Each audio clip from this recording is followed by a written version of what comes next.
Sveiki, čia Greičio linija. Šiandien laidoje veiksmas iš Lietuvos ralio sprinto čempionato Visagine ir Alytuje vykusio Street Race pirmojo etapo. Visagine šį savaitgalį startavo Lietuvos ralio sprinto čempionato etapas, kuris nuo pat pirmųjų kilometrų parodė vieną. Klaidoms čia vietos nėra. Testinėme ruože pamatėme įdomų momentą. Mindaugas Varža šį kartą sėdo iš šturmano vietą šalia naujo vairuotojo. Naujas ekipažas reiškia vieną. Viską reikia susidėlioti nuo nulio. Gerai, reikia atsiminti, žinai, nuo ko viskas prasidėjo. Tai labai smagu. Bičiulis pakvietė, sako, davai kažkaip, sako, toks projektas. Noriu greitėti, noriu išmokti, aš tai žinai, kas atsimeni, sakiau, kas blogiau už tą durnių su entuziazmu. Tai va, fainai dirbam, mokinamės, greitėjam. Ernestas tikrai subrendęs vyras, jaunystėje stiprus sportininkas, buvo kitoj sporto šakoje, labai jaučiasi koncentracija, klausimas ir priėmimas informacijos. Aš labai nustebęs, kad galima buvo per vakar vienos dienos treniruotę sukalti galvą tą ir čia praktiškai jisai 80% atlikinėja, ką aš iš jo norėčiau, žinai, tai labai retai būna. Tai tiesiog dabar trupučiukas sėkmės, vis tiek ta technika tokia, žinai, kaip prieš 25 metų, žinai, tai bet mokintis yra idealiai. Čia gali visi turbūt, žinai, sau leist prisipirktų gražių mašinų, bet kai aš sakau, jūs su tokia pabandykit greitai pavažiuoti, o tada pašnekėsim.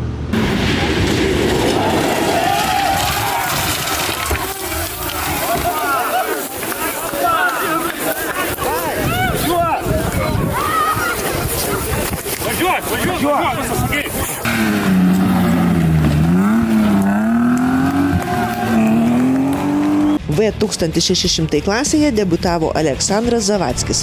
Prieš šį ralį jis turėjo vos 2 testus, todėl pirmasis greičio ruožas tapo ne tik startu, bet ir pirmų rimtų realybės patikrinimų.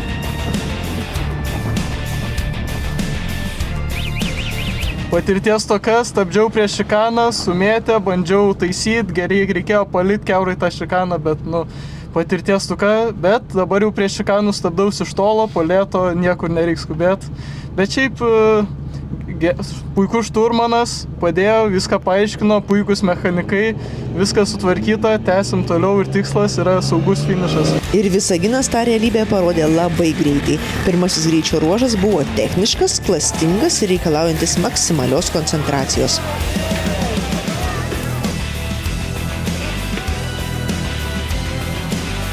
Skirtingi tikslai į šį ralį atvedė ir kitus ekipažus. Važiuojam sprintų įskaitų šį sezoną. Tikslas tai mūsų automobilio, tolesnis reguliavimas ir ruošimasis aukštesniem tikslam. Kuo daugiau surinkti kilometrų su automobiliu, nes jisai yra naujas, visai kitoks. Tai stengiamės kuo daugiau prasidėti viduje, kuo labiau susibendrauti tiek su ekipaže, tiek su mašina ir kad galėtume pirmame etape turėti maksimalų pasiruošimą ir nebeturėti klaustukų, ar mes patys kažkur stringam, o važiuoti maksimaliai ir suteikti konkurenciją pagrindiniam varžovui. Mano tikslai dirbti su automobiliu, padaryti pakeitimus, dabar tikrai darysim pakeitimus, nes yra tokių taisytinų vietų. Tai norim įsiaiškinti ir šiais metais turim daugiau galimybių, turim kitas blokiruotės, kurias galim greit pakeisti, tai nereikia perdarinėti iš tų pačių, tai toksai, žinai, labiau kaip testai. Man šitas ralis labiau kaip testai, aišku, rezultatus pasižiūrim, bet dėl jų tikrai nestresuojam. Tarp greičiausių nuo pat pradžių laikėsi Rokas Steponavičius, kuris pirmuose kilometruose demonstravo stabilų tempą ir aiškiai įrodė, kad yra pasiruošęs kovai dėl aukščiausių pozicijų. Arui Kvedarui tai buvo iššūkis su nauja, galingesnė technika.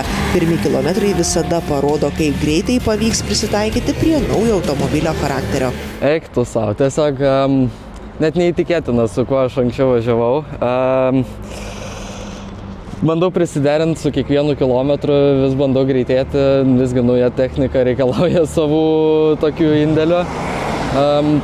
Bet ne tik ir man yra sunkumu, taip pat ir šturmanai yra tiek pat sunku ralyje, tai kadangi greičių skirtumas yra žymiai didesnis negu Rally 4, tai reikia prisiderinti prie to greitą kalbę sakom ir kartais kur biški tiesiau, kad neprabėgt per toli, nes atrodo metrų parašyta visai daug, o susiskaito labai greitai ir po to taip nelabai tiki, kad jau praėjo visą tiesioją arba dar jos liko. Tai reikia ir prie to prisidaryti. Tuo metu Marius Vėgėlė startavo su Ford Fiesta N5, kur kiekvienas kilometras buvo ne tik kova su laiku, bet ir pažintis su naujos technikos galimybėmis. 4 kilometrus gerai, tikrai džiaugiuosi automobilio galimybėmis, bet kažkas vėl mums neleidžia greitai važiuoti. Tai teks dabar per šitą servizą, aišku, norėtųsi ilgesnę, bet ką padarysi. Tikiuosi, kad rasim bėdą ir galėsim likusius greičio ruožus užbaigti treniruočių režimu. Emocijų netruko ir Nedo Radišausko ekipaže. BMW vairuotojas visą dieną demonstravo klasikinę ralio emociją, kurią žiūrovai vertina labiausiai. Kad ir kaip supyks gamykla Škodos BMW. Emocijos daugiau. Gal aš toks iš charakterio avantiūristas ir mėgstu tą adrenaliną tikrą, tai čia B grupė. Čia 2VD VRC, čia nežinau, trūksta epiteto apibūdinti šitą daiktą. Šiemet Lietuvos ralio čempionate atsirado ir nauja tradicija. Testinėme greičio ruože į šturmano vietą kviečiami žinomi žmonės iš to krašto, kuriame vyksta ralis. Visagine šią patirtį išbandė miesto meras. Sėdė šalia Nedo Radišausko. Tai dar vienas būdas parodyti, kad ralis ne tik sportas, bet ir bendruomenės šventė. Pirmieji įspūdžiai tai kažkaip tai net plaučiai iki nugaros turbūt nukrito, nes toks pagreitėjimas. O po to apsipratau, atrodė, reikia dar. Įpusėjus raliui kova dar labiau aštrėjo. Kiekviena sekundė įgavo vis didesnę reikšmę. Antrų važiavimų, žinai, kad čia gal nieko tokio labai baisaus. Greitis didelis, bet sukibimas yra, tai galima pilnais. Ir savo 2,5 melžiam viską, ką galim. Pirmą kartą su BMW ribotuvą daužė miške. Per trampliną skrydom irgi gerai, tai gal čia gerą. Patenkinti labai. Dabar tai piktas ant savęs, nes tokia tragedija buvo su stabdymais į stabdymo zonos, tos stabdymo esus vadinamas. Tai pikau kiekvieną kartą, pradėjęs per anksti stabdyti. Ir vėl. Bet, žinai, tokia taktika nenubrėžti automobilio ir bildint konfidenciją ant pirmo čempionato etapų. Su stabdymais sustojam prieš tos vadinamus greičio gesinimo zonas. Dar galim kokį eilėraštį padeklamuoti, pravažiuojam ir tada toliau minam. Smarkiai per anksti stabdom, labai smarkiai. Labai smagu sugrįžti, labai smagu vėl pradėti sezoną nuo Visagino ir matyt po žiemos nelabai kas ir pasikeitė. Su mašinuku viskas okei ir su mumis irgi.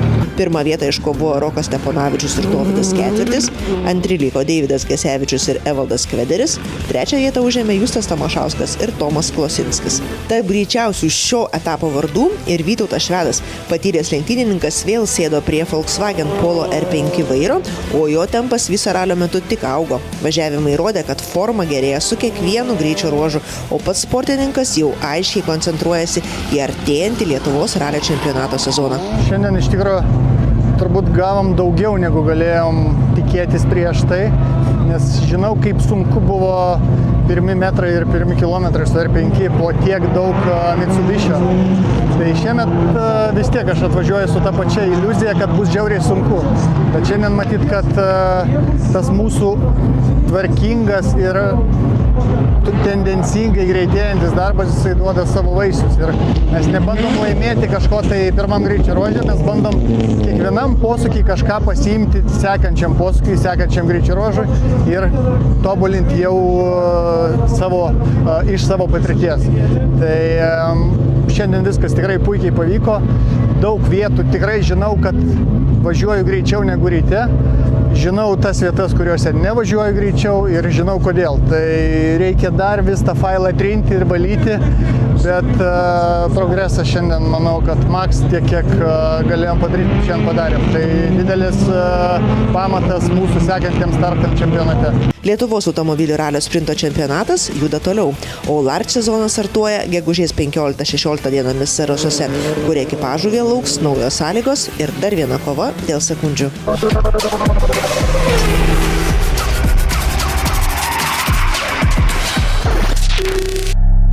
Alytaus gatvė šį savaitgalį trumpam virto tikra lenktynių trasa. Čia startavo Street Race čempionatas. Nuo pirmųjų važiavimų buvo aišku, kova vyks ne sekundėmis, o jų dalimis. Sportininkai rizikavo maksimaliai, o kiekviena klaida galėjo kainuoti visą rezultatą. Didžiausia intriga užsimezgė galingiausių automobilių klasėje. Čia pergalę iškovojo Igoris Aleksevičius su Ford Sierra, o skirtumas vos daugiau nei 10 sekundės dalis. Tai finišas, kuriame viską lemia vienas stabdymas, vienas posūkis, vienas sprendimas. Dar įspūdingiau, jis užfiksavo ir absoliučiai greičiausią dienos laiką, parodydamas, kad tą dieną Alytuje jis buvo nepavejamas. Tuo metu galiniais varomų automobilių klasėje dominavo Edvinas Sabalys su Subaru BRZ. Stabilumas ir tikslumas jam leido užtikrintai pasiimti savo klasės pergalę. Autosportas gražus tuo, kad čia istorijas kuria ne tik favoritai. Viena įdomiausių dienos istorijų – Karolis Raišys. Dakaro ralio istorinių automobilių klasės čempionas šį kartą į trasą stojo su skolintu automobiliu ir ne tik dalyvavo, bet ir iškovojo pergalę savo klasėje. Tai priminimas, kad patirtis kartais yra stipresnė už techniką.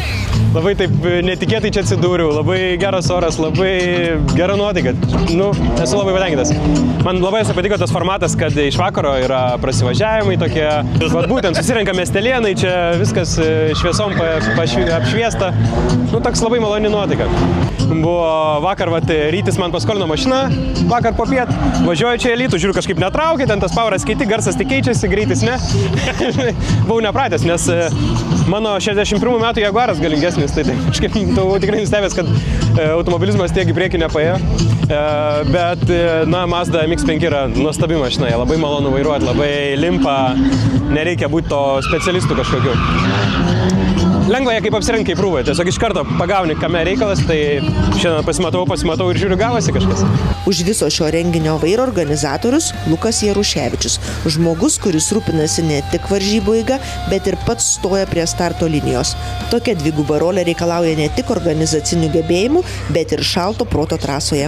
Iš tikrųjų, faktas, sunkiau miesto centrą atvesti varžybas, bet pirmais metais įsiprašėm, parodėm, kad galim saugiai, gražiai ir tvarkingai. Tai dabar ne taip sunku, reikia išpildyti tai, ko nori iš mūsų. Jo, tai yra street races, tai yra miestas uždarytas. Faktas, tai yra turbūt sunkiau ir organizacinė pusė dar daugiau keblumų atsiranda. Tvoros, apsaugos ir kiti dalykai. Bet jeigu mes šitos sporto šakos ir bendrai autosporto netrauksime į miestus, tai niekas apie jį sužinos daugiau. Reikia, kad žmonės matytų, reikia parodyti, kas su kuo valgoma čia, kaip galima važiuoti, nuo ko galima pradėti. Čia yra C lyga, mes nuo to pradedam. Tai yra sunku, bet tikrai vertinga, reikalinga, jeigu norim, kad autosportas ir toliau kiltų į viršų. Kai pradėjau organizuoti, tai dalyvio turbūt ta pusė labiausiai nukentėjo, nes jau tos motyvacijos labai daug ruoštis, treniruotis ir visiems kitiems netgi ir laiko neužtenka.